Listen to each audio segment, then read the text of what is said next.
कौन पैसा दे रहा है, कितना। इन्होंने कहा कि हम बॉन्ड खरीदने का पॉलिसी ले आए ताकि इससे पारदर्शिता बढ़ेगी। 5 साल में जब बॉन्ड से इतना करोड़ों रुपया खरीद लिया, फिर सुप्रीम कोर्ट ने कहा कि जरा बताओ किस पार्टी को कितना चंदा मिला। तो सुप्रीम कोर्ट की तरफ से कहा गया, उनको बैंक ने कहा कि हमारे पास समय नहीं है। सुप्रीम कोर्ट ने कहा कि 15 दिन 20 दिन के अंदर बताओ।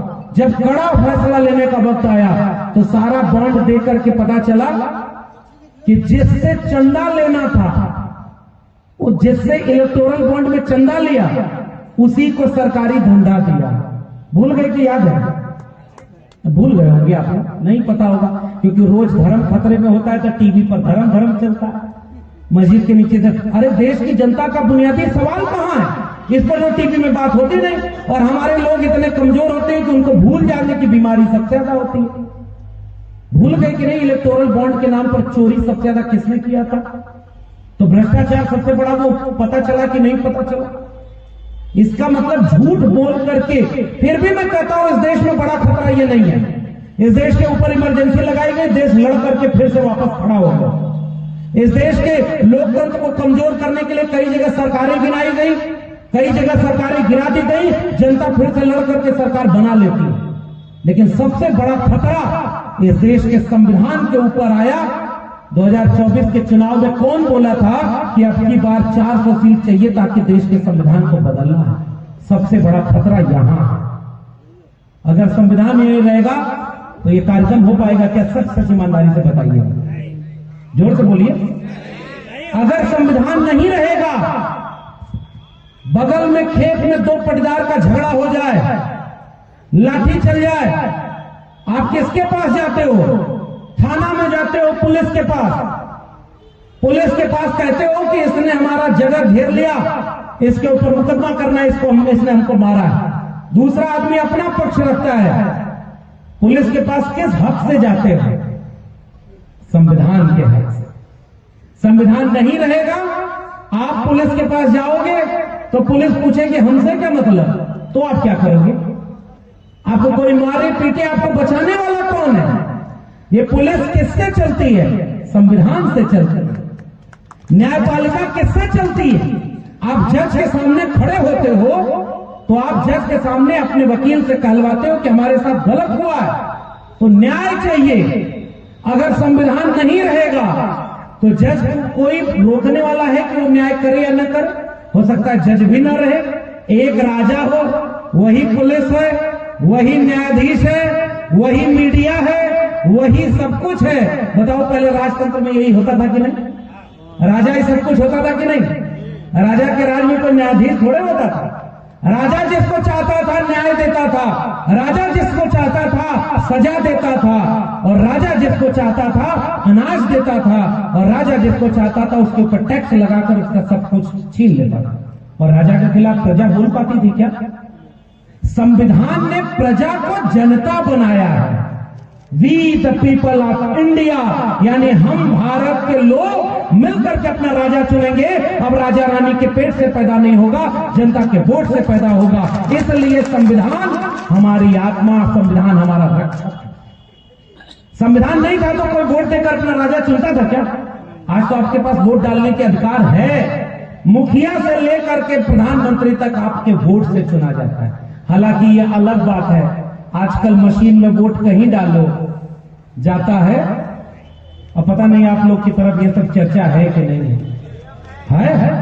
तो बड़ा मायूस होकर क्यों बोल रहे हैं? आपका वोट सुरक्षित है? जोर से बोलिए।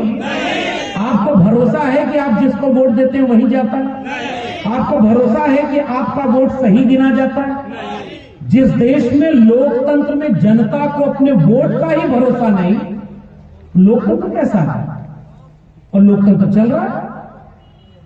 लोकतंत्र चल रहा है कि नहीं चल रहा भाई? जिस राज्य में पता चलता है कि फलाने हारने वाले हैं, चुनाव परिणाम आता तो जीत जाते हैं, फिर भी लोकतंत्र जिंदाबाद। संविधान को हम भी माथा से खूब लगाएंगे जब प्रधानमंत्री बनने की शपथ लेने जाएंगे, और उसके बाद इलेक्शन कमीशन के लिए नियम बनाएंगे कि अगली बार चुनाव आयोग से आप सूचना भी नहीं मांग पाएंगे कि चुनाव में कोई धांधली हुई है, तो चुनाव आयोग कहेगा कुछ नहीं बताएंगे, जाओ अपना खेती की दुकान दफ्तर और मजदूरी का काम करो, वोट दे दिए, जिसको राजा बनना है बन जाएगा। बताओ गलत कह रहा हूं कि सही? बुद्धिजीवी लोगों बिहार के, जब वोट का अधिकार बाबा साहब अम्बेडकर का दिया हुआ सबसे बड़ा अधिकार था और वही खतरे में है। बिहार के लोगों 2020 भूल गए कि याद है? 2020 में इसी बिहार में कई जगह पर जीती हुई सर्टिफिकेट वापस होकर के हारे हुए कैंडिडेट को जितवाया गया कि नहीं जितवाया गया? बताओ गलत कह रहा हूं किसी? पुराने समय का इतिहास सब लोग जानते हैं। 12,000 वोटों से दूसरी सरकार बन गई, कुछ हुआ? जिसकी लाठी उसकी भैंस पहले सुना करते थे, कहावत तो आज भी चेतावनी दिख रही है। 2022 में उत्तर प्रदेश में यह हुआ। आप वोट अपना बचा नहीं पा रहे, अपने बच्चों की शिक्षा बचा लेते हैं क्या? जितने लोग यहां बैठे हैं, इतने लोगों में कितने लोग ऐसे हैं आज से पिछली पीढ़ी के जो सरकारी स्कूल में पढ़े हैं? जरा जोर से हाथ उठा के बताइए ना। ये सारे लोग अधिकांश 90-99% लोग सरकारी स्कूल से आए हैं, लेकिन आज अगर एक नौकरी भी मिल जाए तो अपने बच्चों को सरकारी स्कूल भेजेंगे क्या? कभी नहीं भेजेंगे, क्योंकि वहां न मास्टर है, न पढ़ाई है, न शिक्षा का कोई माहौल है। तो जब देश गरीब था तो सबको शिक्षा फ्री में देता था।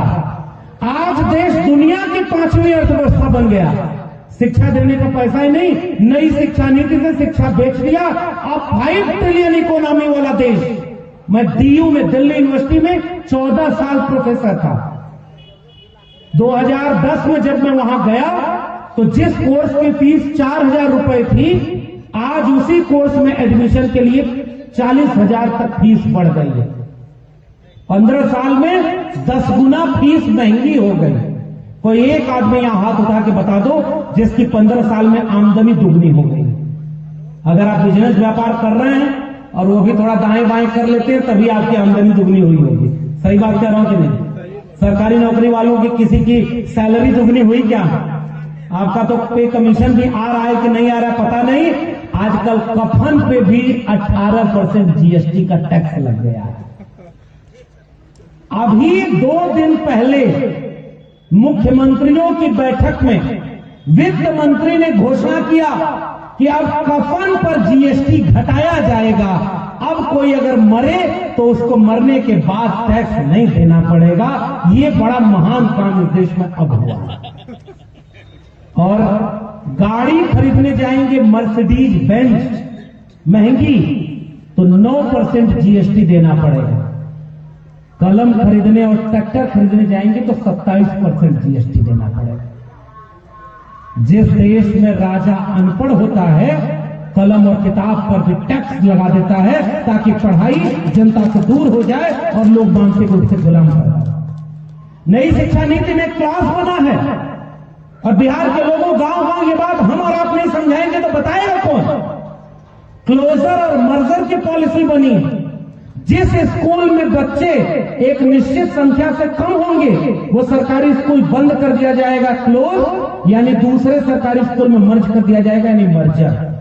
तो क्लोजर और मर्जर से पुराने सरकारी स्कूल बंद किए जाएंगे। नई शिक्षा नीति आपको ये कहती है।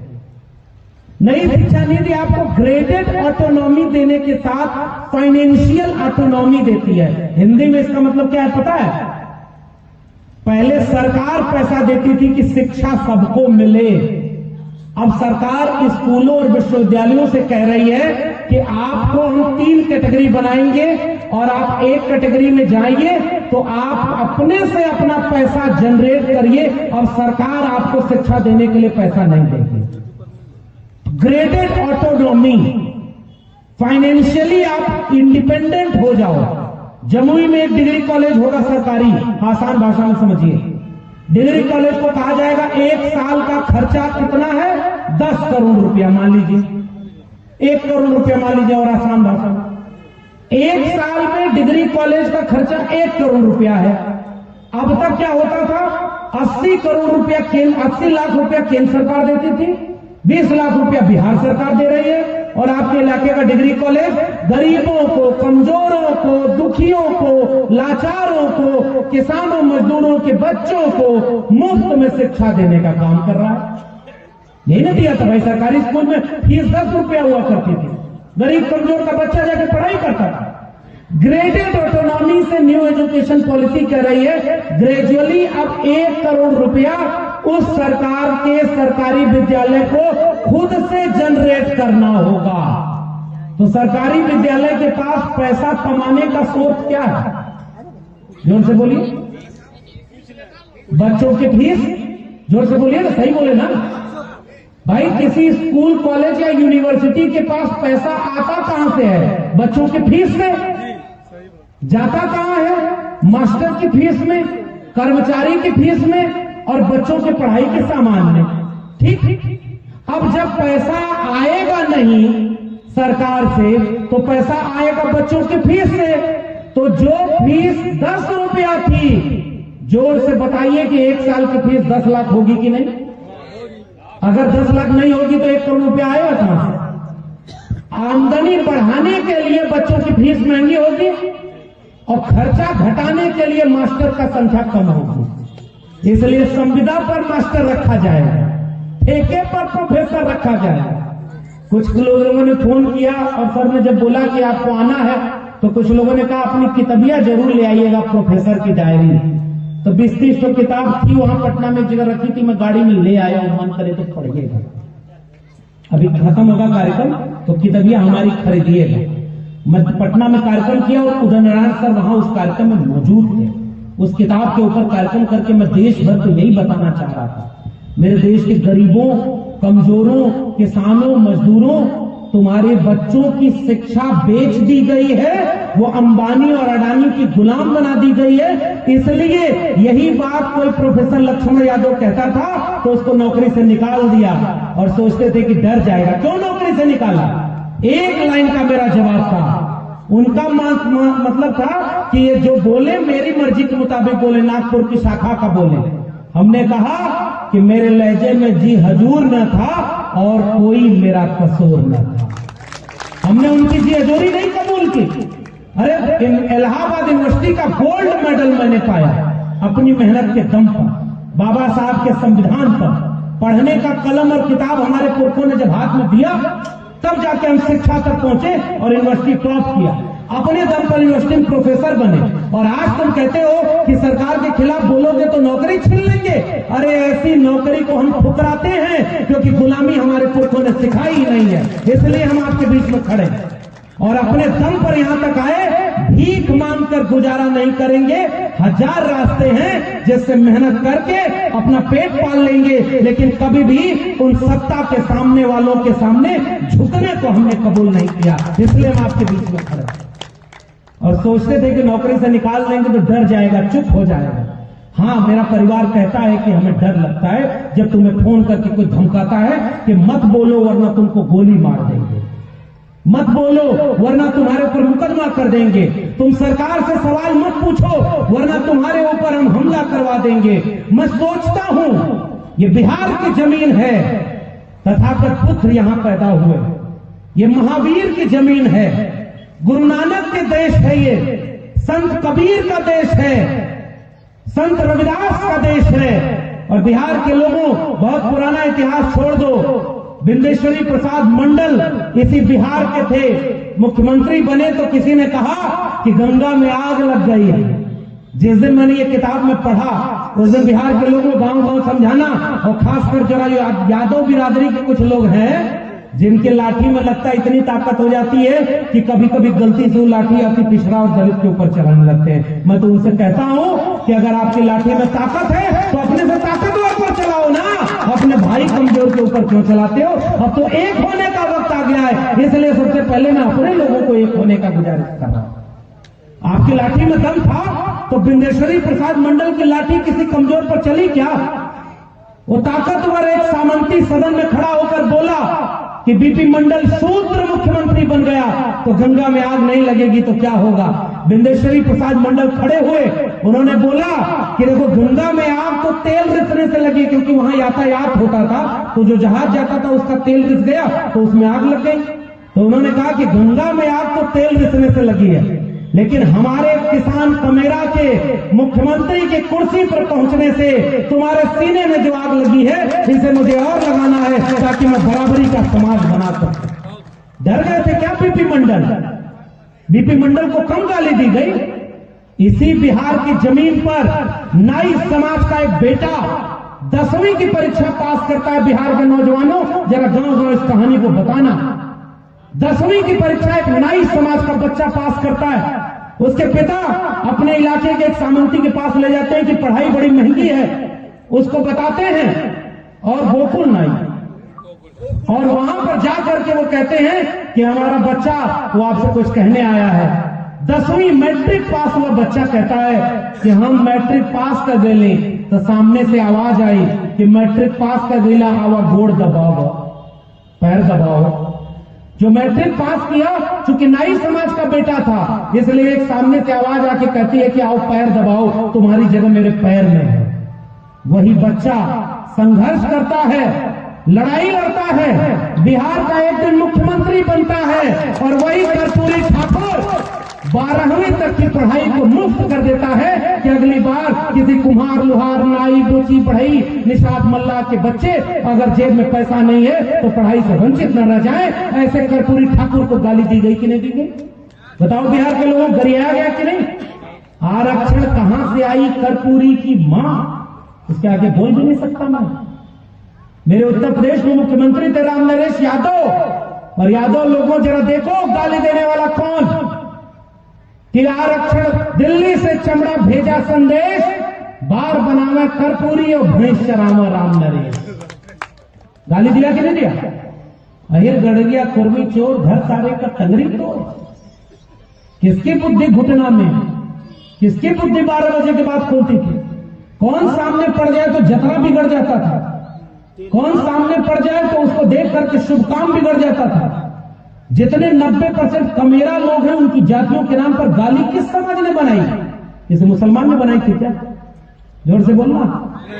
आपके आसपास भी कुछ सांसद चुन के गए हैं, कहते हैं कि फलानी जगह रहना है तो हिंदू बन के रहना है। बाबा साहब का संविधान कहता है कि इस देश में किसी को रहना है तो संविधान का बन के रहना है। ये हिंदू मुसलमान की लड़ाई हमारी लड़ाई नहीं। बताओ बोला कि नहीं बोला यहाँ का सांसद? और यहां भी कुछ लोग धर्म के नाम पर यात्रा निकालते हैं। बताओ किसी मुसलमान ने कर्पूरी ठाकुर को गाली दी थी? किसी मुसलमान ने शहीद जगदेव प्रसाद कुशवाहा लड़ाई लड़ रहे थे किसानों की और आंदोलन करने जा रहे थे, साजिश करके गोली मारा, और उसके बाद क्या किया ये आप हमसे बेहतर जानते हैं, और अगर नहीं जानते हैं तो जरा पता लगा के अपने बच्चों को पढ़वाना। शहीद जगदेव प्रसाद डर गए क्या? डर गए शहीद जगदेव प्रसाद? नौकरी करते थे क्या शहीद जगदेव प्रसाद? कर्पूरी ठाकुर नौकरी करते थे? बाबा साहब अम्बेडकर की हम बात कर रहे हैं। बिहार के लोगों, गांव गांव मेरा पैगाम पहुंचाना। 32 डिग्री के बारे में कहा जाता है। विदेश से पढ़ाई करके डॉक्टर अम्बेडकर लौटे, एक को डिग्री फर्जी नहीं थी, सारी ओरिजिनल डिग्री लेकर आए। आप समझ नहीं पाए कि आज भारत में किसकी डिग्री फर्जी बताई जाती है। पता ही नहीं कि कौन सा पढ़ाई हुई है नहीं हुई है, कहां से पढ़े नहीं पढ़े, वो पता ही नहीं। बाबा साहब डॉक्टर अंबेडकर का अपमान इस देश में सबसे ज्यादा किस बात पर हुआ? उनका दिया हुआ आरक्षण आपसे छीना जा रहा है। मैं प्रोफेसर रहा हूं 14 साल, और जमुई के गांव गांव में आपको तो पता ही नहीं। पहली बात याद रखना, आपके दक्षिणी बिहार हो या उत्तरी बिहार हो, कितने बच्चे डीयू और जेएनयू पढ़ने जा पा रहे हैं? जब आपके घर के बच्चे वहां जा ही नहीं पा रहे हैं तो वहां क्या हो रहा है आपको पता ही नहीं चलेगा। पता है वहां क्या हो रहा है? शिक्षा बेची जा रही है, फीस महंगी की जा रही है, अपने विचारधारा के लोगों को प्रोफेसर बनाया जा रहा है, अपने विचारधारा के लोगों को प्रिंसिपल और वाइस चांसलर बनाया जा रहा है। उसी पर शोध हो रहा है, सिलेबस बदला जा रहा है, ताकि पाखंड और अंधविश्वास के गुलाम लोग पैदा हों, और आपके गांव तक पता ही नहीं, इसलिए आपको समझाया जा रहा है कि धर्म खतरे में। जबकि मैं आपको बताने आया हूं आपके बच्चों की शिक्षा खतरे में है, कलम और किताब खतरे में है। और इसलिए प्रोफेसर की डायरी पढ़िएगा खरीद करके, पता चलेगा कि एक प्रोफेसर जब नौकरी उसकी छीन ली गई और लोगों ने सोचा कि डर जाएगा, किताब लिखकर उस प्रोफेसर ने बोला कि जुल्म के साये में लब खोलेगा कौन, और हम भी चुप रहे तो फिर बोलेगा कौन। हमारी जिम्मेदारी है कि मैं अपने समाज को बताऊं, धर्म के नाम पर मत लड़ना, मंदिर मस्जिद के नाम पर मत लड़ना। इसी देश में कोई कबीर पैदा हुआ जिसने लिखा कि पाथर पूजे हर मिले तो मैं पूजू पहाड़ ताते ये चाकी भली पीस खाए सकता। जिसने लिखा कि पाहन पूजे हर मिले, और दूसरी तरफ काकर पाथर जोड़ के मस्जिद लई चिनाई ताचड़ मुल्ला बाग दे क्या बहरा हुआ खुदा। अरे इंदौन रा न पाई हिंदुन की हिंदुआई देख की तुरकन की तुरकाई। उसी कबीर ने लिखा कि दुनिया ऐसी बावरी पाथर पूजे जाए। उसी कबीर का देश है ना, और मेरे तो विश्वविद्यालय में कबीर पढ़ाए जाते हैं। उसी कबीर ने लिखा कि तुम कद बाबन हम कद सूद, और हम कद लोहू तुम कद दूध, एक बूट से सब उत्पन्ना कौन बाबन को सूदा। वो बराबरी का समाज बनाने का काम महात्मा कबीर ने किया। उसी कबीर के देश में धर्म के नाम पर लड़ाने वाले भूल गए कि कबीर ने लिखा मोको कहां ढूंढे रे बंदे मैं तो तेरे पास में। ना मैं मंदिर, ना मैं मस्जिद, ना काबे कैलाश में, ना मैं जप में, ना मैं तप में, ना मैं व्रत उपवास में, खोजी हो तो तुरते मिले पल भर की तलाश में। कहे कबीर सुनो भाई साधो मैं तो हूं विश्वास में। इसलिए बिहार के लोगों, बहुत सारे बहरूपिये आएंगे, मजहब के नाम पर लड़ाएंगे, धर्म खतरे में बताएंगे। तुम किसी भी धर्म को मानना, लेकिन धर्म के नाम पर दंगा करने वाली भीड़ में और धर्म बचाने वाली भीड़ में कभी मत जाना। ये मेरी आपसे गुजारिश है, ये मेरी आपसे अपील है, क्योंकि संविधान हर धर्म को अपना उपासना करने का अधिकार देता है। मस्जिद वाला मस्जिद में जाए, मंदिर वाला मंदिर में जाए, जिसको कहीं नहीं जाना है वो विद्यालय जाए। ये सब आपस में लड़ाने वाला क्या जरूरत है।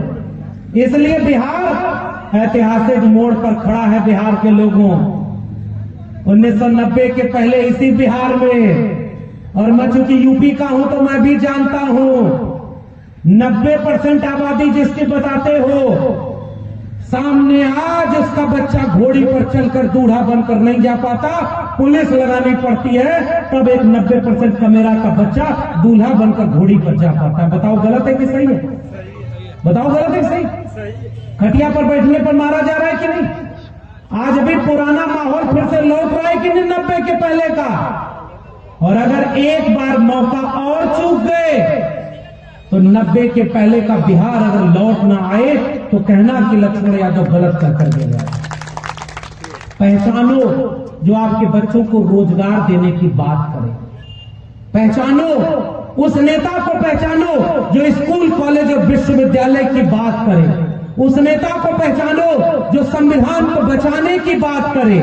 उस नेता को पहचानो जो विद्यालय की बात करे। उस नेता को पहचानो जो अस्पताल की बात करे। बीमारी इसी देश में समाजवादियों का नारा लगा करता था, रोटी कपड़ा सस्ती हो, दवा पढ़ाई मुफ्ती हो। पढ़ाई, कमाई, दवाई, सिंचाई ये मुफ्त में कैसे हो, ताकि गरीब कमजोर को पढ़ाई दवाई मुफ्त में मिले। त्रिवेणी संघ का नारा लगा करता था, जिसमें समता की चाह नहीं वह बढ़िया इंसान नहीं, समता बिना समाज नहीं, बिन समाज जन राज नहीं। बताओ नारे भूल गए? दो बातें हैं मोटी मोटी, सबको इज्जत सबको रोटी। ये पुराने नारे लग करके यहां तक का सफर तय हुआ था। आदरणीय उदय नारायण जी बैठे हुए, पुराने समाजवादी लोगों का, अम्बेडकरवादी लोगों ने नारा लगाया, लड़ाई लड़ी, जो जमीन को जोते बोए वो जमीन का मालिक होए। इसी देश में नारा लगा, सन सो पाने बांधी गांठ, पिछड़ा पावे 100 में 60। बताओ पिछड़ा 100 में 60 कहीं पहुंचा क्या? और आजकल पिछड़ा को पिछड़ा से लड़ा दिया। बताओ गलत कह रहा हूं किसने? पिछड़ा को पिछड़ा से लड़ा दिया कि सारा हक तुम्हारा ये मार लिया। मैं तो धन्यवाद देता हूं बिहार की महागठबंधन की सरकार को कि उसने जाति जनगणना कराई और बताया कि जैसे यादव की आबादी 14.5%, आज तक झूठ सब बोलता था, सब नौकरी यादव ले लिया, और जाति जनगणना में पता चला कि यादव की नौकरी 1.67%। 14% आबादी और नौकरी कितने? 1.5%। और यही झूठ बोलने वाले हमारे ओबीसी लोगों के बीच चले गए, अति पिछड़ा के बीच चले गए, और उनको जोर से बोल के बोला, अरे तुम्हारी कुल नौकरी तो वो छीन ले गया, और आपको भाई को भाई से ही लड़ा दिया। इसलिए महागठबंधन की भारतीय कम्युनिस्ट पार्टी, मार्क्सवादी लेनिनवादी, राजद, कांग्रेस, इन तमाम लोगों को तो इसके लिए बधाई दूंगा। जो काम देश में प्रधानमंत्री होकर ओबीसी कहने वाले नहीं कर पाए, वो काम बिहार के महागठबंधन की सरकार ने कर दिया है। इसलिए ताकि पता चला गरीब कौन है। 82 करोड़ लोग 5 किलो अनाज सरकार से ले रहे हैं, आपको पता नहीं चलता कि वो 82 करोड़ कौन है। मैं आपसे कह के जा रहा हूं, उसमें 90% का मेरा है। हम 90% कहां है पता है? अनाज लेने वाली लाइन में लगे हैं। हम 90% कहां हैं? बीमार बन के अस्पताल में इलाज कराने वाली लाइन में लगे हैं। हम 90% कहां हैं? अपने नौजवानों को रोजगार मांगने की लाइन में लगवाए। हम 80-90% कहां है? आपके इलाके में भी जो मजदूर होगा ना, उस मजदूर में खोजना 90% हम मजदूरी कर रहे हैं। 90% हम कमजोर में हैं, 90% हम बीमार में हैं और 90% हम धर्म बचाने की लड़ाई लड़ रहे हैं। और वो 10% आबादी जिसकी नहीं है, देश में सुप्रीम कोर्ट में जज बन के कौन बैठा है? पिछले 8 साल में सुप्रीम कोर्ट में जितने जज अपॉइंट हुए हाई कोर्ट में, उसमें 88% वो लोग थे जिनकी आबादी 10% भी नहीं है। संविधान यही भारत बनाना था क्या? जिसकी आबादी 90% उसके जज 10% भी नहीं, जिसकी आबादी 90% उसके प्रोफेसर 10% भी नहीं। मैं दिल्ली यूनिवर्सिटी में प्रोफेसर था, आज तक ओबीसी के 4% प्रोफेसर केवल इस देश में हुए हैं। 4% प्रोफेसर। आप प्रोफेसर है नहीं, डॉक्टर आपके हैं नहीं, इंजीनियर आपके हैं नहीं, जमीन का मालिकाना हक आपके पास नहीं, तो 90% है कहां? मैं आपसे कह के जा रहा हूं, इस सवाल पर विचार करिए। हम 90% इसलिए कहीं नहीं है क्योंकि हम 90% है ही नहीं, हम आपस में लड़ते हैं, आपस में बट गए हैं। और ये अंतिम आलोचना हम अपनी नहीं कर रहे, तो बांटने वाला तो आएगा, बहेलिया आएगा, जाल फैलाएगा, दाना डालेगा। चिड़ियों तुम जाल में फंसना मत, समझा के गया था।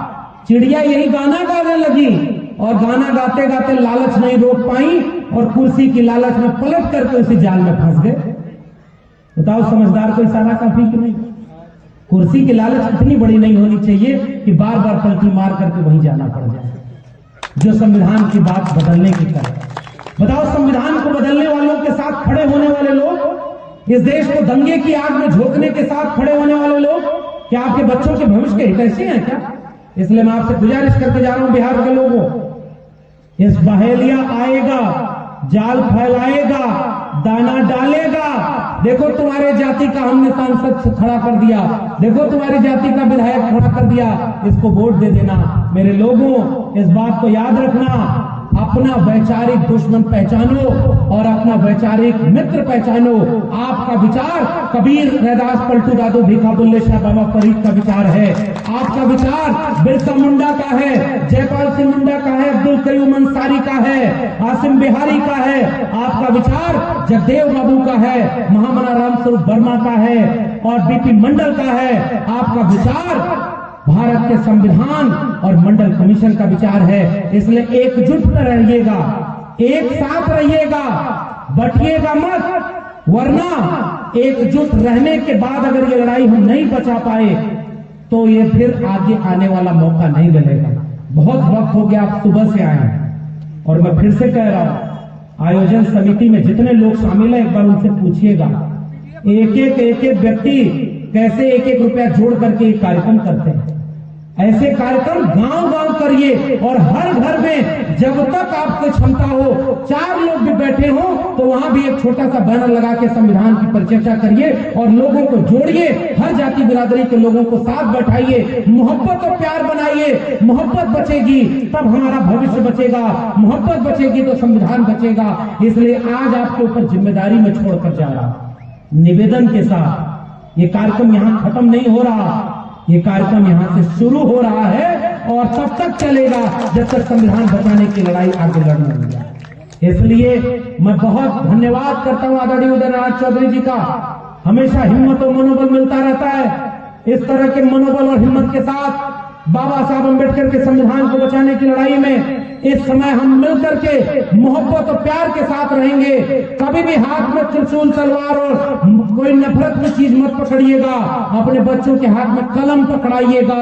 लाठी हमारा हथियार नहीं है, तलवार हमारा हथियार नहीं है। हम मोहब्बत प्यार से भाई भाई के साथ मिलकर रहेंगे और अपने बच्चों को शिक्षा दिलाएंगे, कलम और किताब दिलाएंगे। और ये प्रोफेसर की डायरी अभी लेकर पढ़िएगा, कलम और किताब बचाइएगा।